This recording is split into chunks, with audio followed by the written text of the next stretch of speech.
for you. That's what I was really looking for. That's why I went to California and got out of Tucson, because I knew I wasn't finding that in Tucson. When I went there and got that, it was like a gift. I was like, this is what I'm talking about. I knew if I went there and won with no one in my corner, somebody would want to pick me up. And they did. Eric did. And we've stayed together ever since. So was your style something that you worked on with Eric, like learning the footwork drills? Like when you came to him, you essentially were a smaller guy who was fighting bigger guys and had to be a little trickier in your movement. Where were you getting that stuff from? Well, now when I meet Eric, I'm no longer the smaller guy fighting bigger guys because, well, a little bit, but 45 is now allowed. Now 145 pounds is just getting into these small shows, not just the WEC. So by the time I meet Eric at 6-0, I take that fight on 2 days' notice at 145 pounds. But I was getting ready to fight at 155 in Colorado for a world title. But the whole show got canceled. That's why I was in shape to take the fight on 2 days' notice. So when I met Eric, the 45-pound weight class was there, 55 was the one that was basking. So that was how I got into the UFC. But your question exactly was what? How did you devise your movement? How did you devise your footwork? Did you study other stuff? Did you learn it with Eric? Did you guys put it together? Honestly, like I had a couple things that I did naturally, and then Eric has a skill set where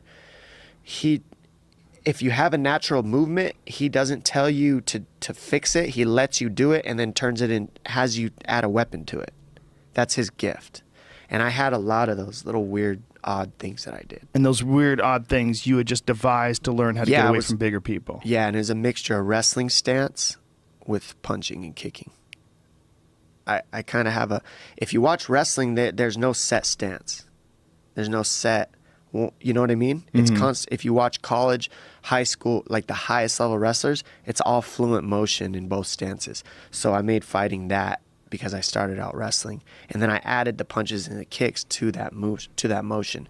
Instead of trying to change what I already did with my wrestling and try to make it this way, he just let me do what I did up to 5-0 with my wrestling and whatever I taught myself, and then he just tightened it up and made it into a pro level look to an extent. Speed, timing, range, these type of things. And now, do you have it now as a system? Do you have it organized? Do you have it written down? No, I have a system, but I'm a visual learner, so you could literally just do a movement in front of me and I'll learn it really quick. But if you write it or I have to read it, I'll never get it. I'm all visual. So there's certain things that I was running into when I would spar early on starting that I came up with habits to deal with because of my wrestling and not having a coach, that instead of the coach saying, no, do this, I just adjusted and found my own answers. And do you keep a training log of all these lessons that you learned? No, I know them. They're just all in your mind? Yeah, I know them. I know them very well. I've studied it. 100% confident that you'll keep that stuff in your memory? You don't need to write it down? No, I don't need to write it down because I drill it. Right. And once I have a memory, I don't just write it. I do it. I drill it. Pad work, I'll show Eric, and I'll say, what do you think?